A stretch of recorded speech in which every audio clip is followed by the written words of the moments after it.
지금 토트넘 스쿼드 중에 제 마음에 드는 선수는 10명에서 12명 뿐입니다.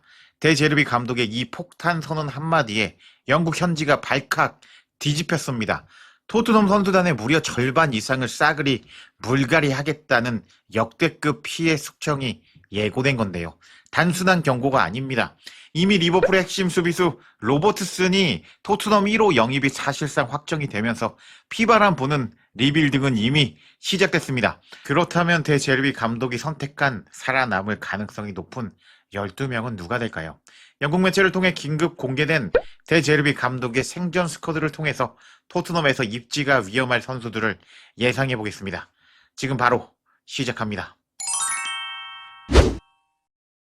이제부터 토트넘 전문 매체 스퍼스 웹이 예상한 데제르비 감독의 핵심 멤버 12명 살펴보겠습니다. 데제르비는 토트넘에 남겨두고 싶어 하는 선수가 12명 뿐이라고 말했다. 우리가 그 선수들이 누군지 예측해 봤다. 라는 기사가 공개된 것입니다.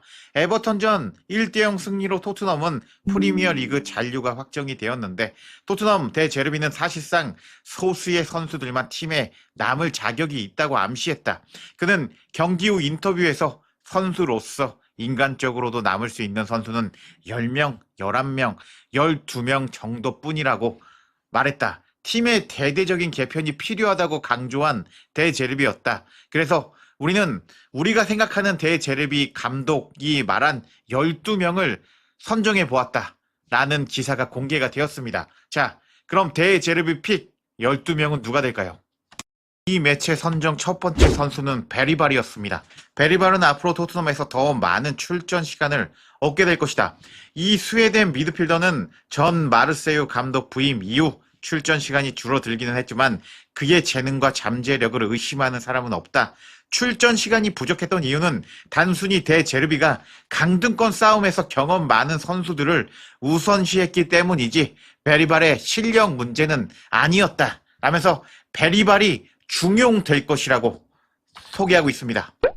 그리고 두 번째 핵심 선수는 그레이입니다. 그레이는 토트넘의 미래의 주장감이다.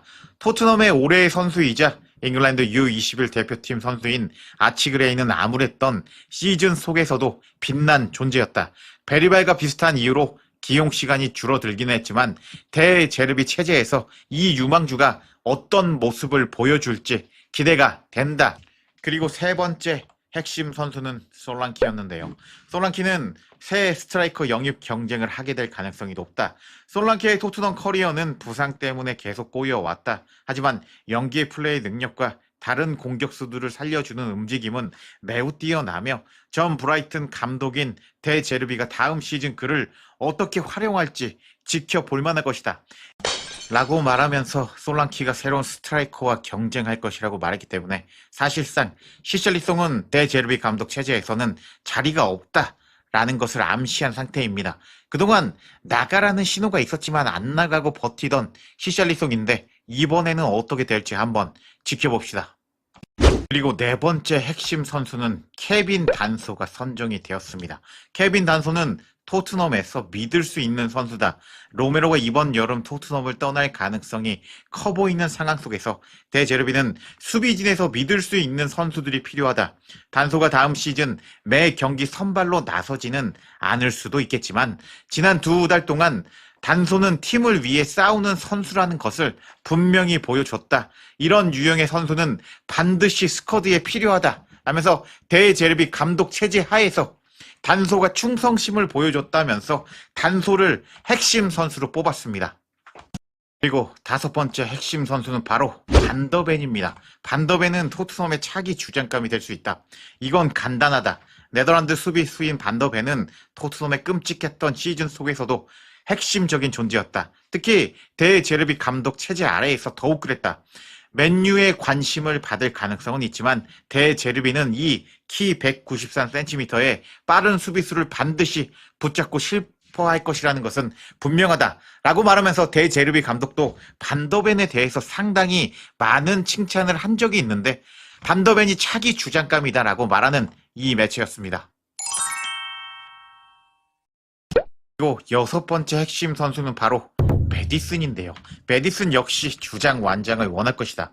이 공격형 미드필더는 시즌 내내 단 3경기 밖에 출전하지 못했다. 하지만 그 짧은 시간 동안에 메디슨은 토트넘의 최고의 선수였다. 창의적이고 영리하며 데 제르비가 원하는 축구를 구현하는데 핵심적인 역할을 할 수 있는 선수였다. 잔류는 사실상 확실하고 다음 시즌 토트넘의 핵심 인물이 될 가능성이 크다. 라면서 부상으로 시즌을 거의 날린 메디슨도 핵심 선수로 포함이 되었습니다. 그리고 7번째 핵심 선수는 바로 주앙 팔리냐입니다. 팔리냐는 데 제르비의 가장 아끼는 제자다. 이건 사실 크게 어렵지 않다. 데 제르비는 강등 마지막 경기가 끝난 후에 기자회견에서 팔리냐를 완전 영입하고 싶다고 직접 밝혔다. 시즌 내내 보여준 활약, 특히 최근 경기들에서의 모습까지 감안한다면 팬들도 충분히 이해할 수 있는 부분이다. 하면서 팔리냐는 데 제르비 체제 하에 황태자가 될 것이라고 언급하고 있습니다. 그 다음 선수로는 포로가 거론이 되었습니다. 포로는 팀을 위해 모든 것을 쏟아붓는 선수다. 2023년 입단 이후 꾸준히 팀의 핵심이었던 포로는 전 브라이튼 감독 체제 아래에서 완전히 되살아난 선수처럼 보인다. 기술적인 능력과 축구 이해도가 뛰어나며 다음 시즌 오른쪽 풀백 자리에서 성공할 자질을 충분히 갖추고 있다. 하면서 포로 역시 핵심 멤버다라고 거론하고 있네요. 그리고 10번째 핵심 선수는 우도기가 선정이 되었습니다. 우도기는 반드시 건강을 유지해야 된다. 감독과 같은 국적 이탈리아 출신인 우도기는 가장 큰 문제점이 있는데 그건 몸 상태다. 하지만 건강하기만 한다면 우도기는 의심할 여지가 없는 팀의 주전 레프트백인데 핵심 멤버가 되는 선수로 확실하다라고 우도기를 선정했습니다. 그리고 다음 멤버로는 킨스키가 선정이 되었는데요. 킨스키는 10년 만에 나온 최고의 반전 스토리를 가지고 있다. 시즌 마지막 7경기 동안 킨스키는 사실상 토트넘의 최고의 선수였다. 결정적인 선방 능력을 보여줬고 후방 빌드업도 훌륭했으며 무엇보다 마드리드의 악몽 이후 다시 일어설 수 있는 강한 멘탈을 증명했다. 그는 다음 시즌 토트넘의 주전 골키퍼 자리를 맡을 자격이 충분하다. 라면서 토트넘 전문 매체 스퍼스 웹은 베리발 그레이, 그리고 솔랑키, 메디슨, 단소, 포로, 그리고 쿠두스, 우도기, 킨스키 키퍼, 반더벤, 그리고 팔리냐를 뽑으면서 이 11명만 핵심 선수다라고 자신들의 의견을 밝혔는데요. 여러분들의 생각은 어떠신가요? 이 11명의 선수 말고 그 밖에 토트넘의 핵심 선수가 더 있을까요? 거기에 대해서 댓글 남겨주시면 감사하겠고, 그럼 토트넘은 도대체 누가 떠나게 될까요? 여기에 선정 안 된 선수들 중에 아마 5명 정도는 바로 이번 시즌 방출이 될 것 같은데 그 선수가 누구인지 댓글로 남겨주시면 감사하겠습니다. 이번 영상은 여기까지고요. 이번 영상 마음에 드셨다면 구독과 좋아요, 댓글, 하이프로 응원 부탁드리겠고 이번 영상도 시청해 주셔서 감사합니다.